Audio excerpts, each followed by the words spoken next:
रामचरितमानस जीवन का आधार है। रामचरितमानस ग्रंथों का ग्रंथ है। इस कलयुग का काल में भगवान का नाम जप या नाम सिमरन ही इस भवसागर को पार कर सकता है। उम्मीद करती हूँ आप सभी ध्यानपूर्वक सुनेंगे इस कथा को और अपने जीवन को सरल व सुगम बनाएंगे और अपने जन्मों जन्म के पाप कर्मों से मुक्ति पाएंगे।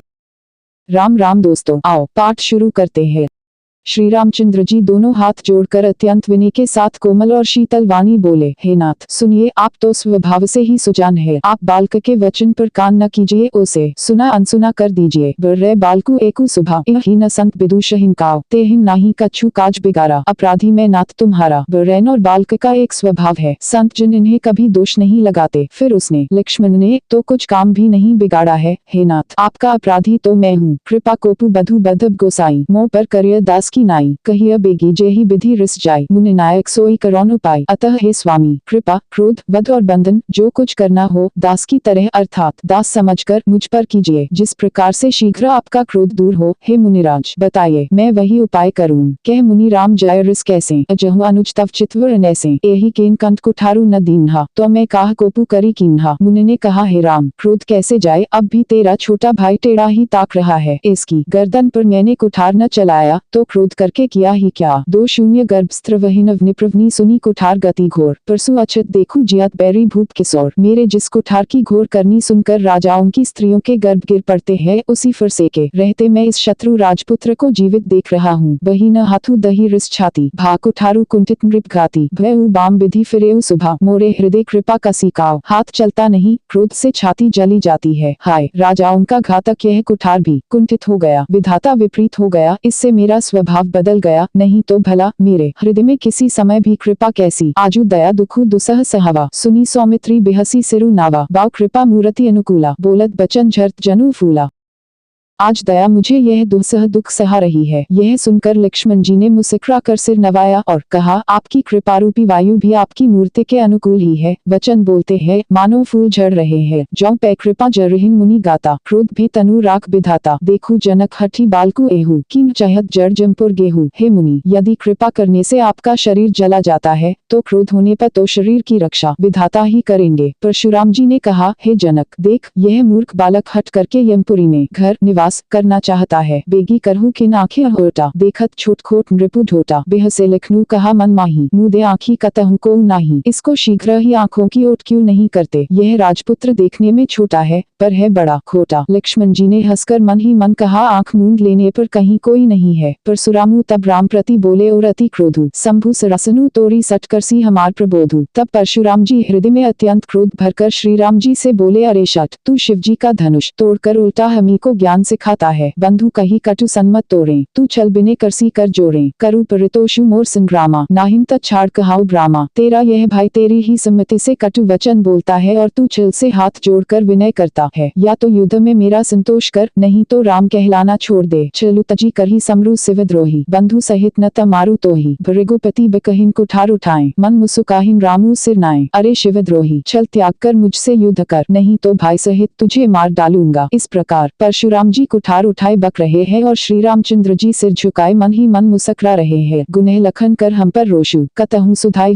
ते बड़ दोषु। टेढ़ जानी सब बंदी काहू बक्रचंद्रम ही ग्रासद न राहु। श्री रामचंद्र जी ने मन ही मन कहा, गुनाह दोष तो लक्ष्मण का और क्रोध मुझ पर करते हैं। कहीं कहीं सीधेपन में भी बड़ा दोष होता है। टेढ़ा जानकर सब लोग किसी की भी वंदना करते हैं, टेढ़े चंद्रमा को राहु भी नहीं ग्रस्ता।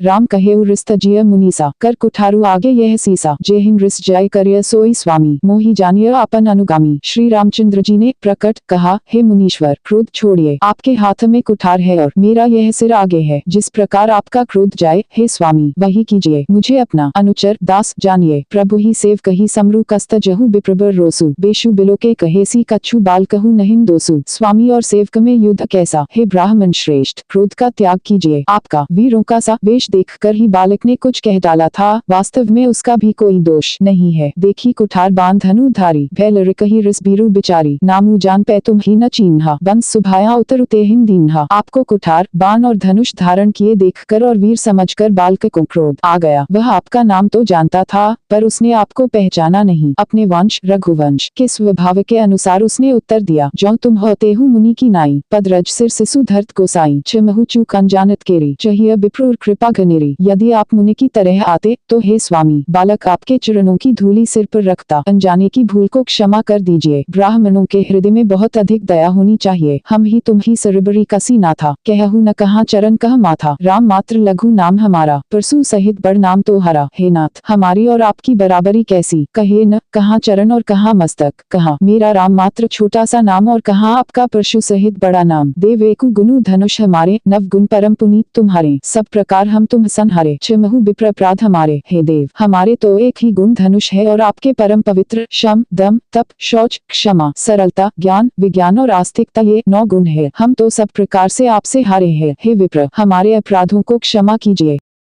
बार बार मुनि विप्रवर कहा राम संग्राम, बोले भृगुपति सरुष हसी तहु बंधु संबाम। श्री रामचंद्र जी ने परशुराम जी को बार बार मुनि और विप्रवर कहा। तब भृगुपति परशुराम जी कुपित होकर अथवा क्रोध की हंसी हंसकर बोले, तू भी अपने भाई के समान ही टेढ़ा है। निपटहिं द्विज करी जानहि मोहि, मैं जस विप्र सुनाऊं तो ही। चाप वासर आहुति जानू, कोपु मोर अति घोर कृसानु। तू मुझे निरा ब्राह्मण ही समझता है, मैं जैसा विप्र हूँ तुझे सुनाता हूँ। धनुष को श्रुवा, बाण को आहुति और मेरे क्रोध को अत्यंत भयंकर अग्निजान। समिधि सेन चतुरंग सुहाई, महामहित भय पशुआई। मैं एहिन परसु काटी बलि दीन है, समर यज्ञ जप कोटि कीन है। चतुरंगिनी सेना सुंदर समिधाएं, यज्ञ में जलाई जाने वाली लकड़ियां है। बड़े बड़े राजा उसमें आकर बलि के पशु हुए हैं, जिनको मैंने इसी फरसे से काट कर बलि दिया है। ऐसे करोड़ों जपयुक्त रण यज्ञ मैंने किए हैं, अर्थात जैसे मंत्रोच्चारण पूर्वक स्वाहा शब्द के साथ आहुति दी जाती है, उसी प्रकार मैंने पुकार पुकार कर राजाओं की बलि दी है। मोर प्रभा विदित नहीं तोड़े, बोलसी निदरी विप्र के भोरे। भंजेऊ चापू दापू बड़बाड़ा, अहमति मनहु जीती जगु ठाड़ा। मेरा प्रभाव तुझे मालूम नहीं है, इसी से तू ब्राह्मण के धोखे मेरा निरादर करके बोल रहा है। धनुष तोड़ डाला, इससे तेरा घमंड बहुत बढ़ गया है। ऐसा अहंकार है मानो संसार को जीत कर खड़ा है। राम कहा, मुनि कहु बिचारी, रिसती बड़ी लघु चूक हमारी। छुअतहिन टूट पिनाक पुराना, मैं के ही हेतु करौन अभिमाना। श्री रामचंद्र जी ने कहा, हे मुनि, विचार कर बोलिए। आपका क्रोध बहुत बड़ा है और मेरी भूल बहुत छोटी है। पुराना धनुष था, छूते ही टूट गया। मैं किस कारण अभिमान करूं? जो हम निदहिन विप्र बदी सत्य सुनहु भरे गुनाथ, तो असको जग सुभटु जेहि भय बस नावहिन मात। हे भरे गुनाथ, यदि हम सचमुच ब्राह्मण कहकर निरादर करते हैं तो यह सत्य सुनिए। फिर संसार में ऐसा कौन योद्धा है जिसे हम डर के मारे मस्तक नवाएं। देव दनुज भूपति भटनाना, संबल अधिक हो बलवाना। जो रन हम ही पचारे को, लरहिन सुखिन कालू किन हो।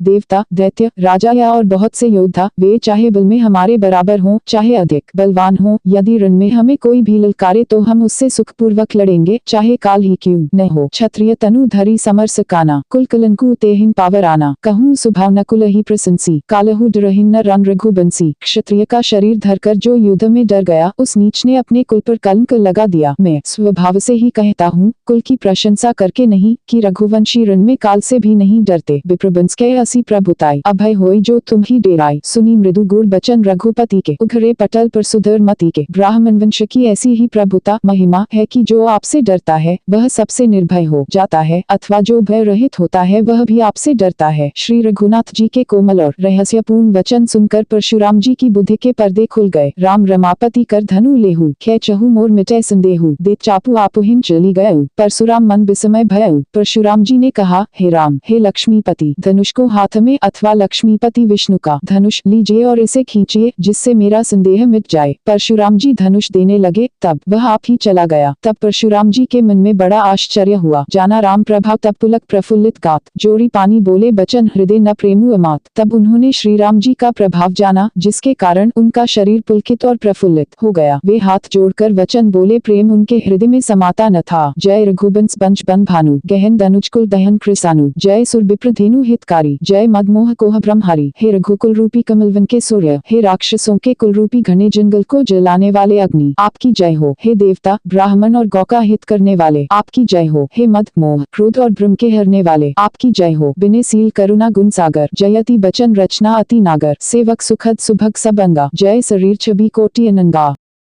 हे विनय, शील, कृपा आदि गुणों के समुद्र और वचनों की रचना में अत्यंत चतुर, आपकी जय हो। हे सेवकों को सुख देने वाले, सब अंगों से सुंदर और शरीर में करोड़ों कामदेवों की छवि धारण करने वाले, आपकी जय हो। करोन काह मुखे प्रशंसा, जय महेश मन मानस हसा, अनुचित बहुत कहे वज्ञाता, क्षमहु क्षमा मंदिर दो भ्राता, मैं एक मुख से आपकी क्या प्रशंसा करूं। हे महादेव जी के मनरूपी मानसरोवर के हंस, आपकी जय हो। मैंने अनजान में आपको बहुत से अनुचित वचन कहे, हे क्षमा के मंदिर दोनों भाई, मुझे क्षमा कीजिए। कही जय जय जय रघुकुल केतु, रघुपति गए बन्ही तप हेतु, भया कुटिल महीप डेराने, जह तह काय गवहिन पुराने। हे रघुकुल के पिता का स्वरूप श्री रामचंद्र जी, आपकी जय हो जय हो जय हो। ऐसा कहकर परशुराम जी तप के लिए वन को चले गए। यह देखकर दुष्ट राजा लोग बिना ही कारण के मनकल्पित डर से रामचंद्र जी से तो परशुराम जी भी हार गए। हमने इनका अपमान किया था, अब कहीं ये उसका बदला न ले, इस व्यर्थ के डर से डर गए वे काय चुपके से जहाँ तहाँ भाग गए। देवन दीन ही दुंदुभी प्रभु पर बर्षहीन फूल, हर्षेपुर नर नारी सब मिटी मोह मैसूल। देवताओं ने नगाड़े बजाए, वे प्रभु के ऊपर फूल बरसाने लगे। जनकपुर के स्त्री पुरुष सब हर्षित हो गए, उनका मोहमय अज्ञान से उत्पन्न शूल मिट गया। अति गह गहे बाजने बाजे, सबहिन मनोहर मंगल साजे। जूथ जूथ मिली सुमुखी सुनैनी, करहिन गान कल कोकिल बैनी। खूब जोर से बाजे बजने लगे, सभी ने मनोहर मंगल साज सजे। सुंदर मुख और सुंदर नेत्रों वाली तथा कोयल के समान मधुर बोलने वाली स्त्रियां झुंड की झुंड मिलकर सुंदर गान करने लगी। एक सुखु विदेह कर बरनी न जाय, जन्म दरिद्र मनहु निधि पाई। विगत त्रास भई सिय सुखारी, जनु विधु उदय चकोर कुमारी। जिनक जी के सुख का वर्णन नहीं किया जा सकता, मानो जन्म का दरिद्री धन का खजाना पा गया हो। सीता जी का भय जाता रहा, वे ऐसी सुखी हुई जैसे चंद्रमा के उदय होने से चकोर की कन्या सुखी होती है।